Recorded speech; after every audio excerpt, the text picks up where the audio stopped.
आपणा सर्वांनाच माहिती आहे, की सध्या उन्हाळी हंगाम 2025 मध्ये ई-पीक पाहणीसाठी शेतकऱ्यांना पीक नोंदणीची सुविधा उपलब्ध झालेली आहे. पण ही सुविधा उद्या दिनांक 15 मे रोजी समाप्त होणार आहे आणि जर तुम्ही तुमची नोंद जर 7/12 नसेल केली, तर याचं किती मोठ्या प्रमाणामध्ये नुकसान होणार आहे, याबाबतची सर्व माहिती मी यापूर्वीच आपणास दिलेली आहे.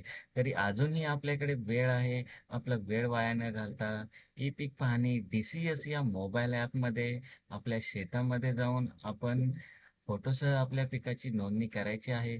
ती नोंदणी कशी करायची, काय करायची याबाबतचाही एक संपूर्ण व्हिडिओ मी यापूर्वीच या चॅनलवरती ठेवलेला आहे आणि तरीही आपणास वाटत असेल, की पीक नोंदणी करताना काही अडचणी येत असतील किंवा काही समस्या असतील, तर असे शेतकरी आपल्याला कॉमेंटमध्ये कॉमेंट करू शकतात. तर याच्यामध्ये सर्वात एक महत्त्वाची विषय असा होता, की जेव्हा तुम्ही पीक नोंदणी करता, तर बऱ्याच शेतकऱ्यांचा एकच प्रश्न असतो, की आता आम्ही पीक नोंदणी तर करतोय, पण आमचं गाव थोडं दूर आहे, लांब आहे.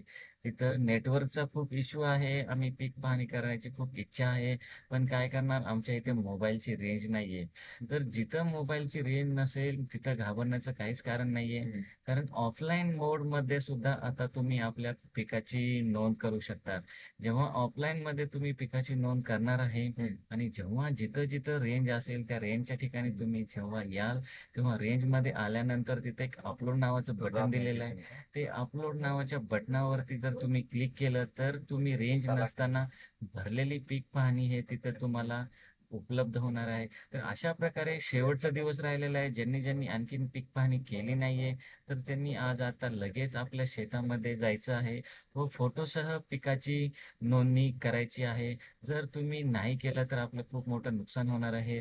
तुम्हालाही माहिती आहे. धन्यवाद.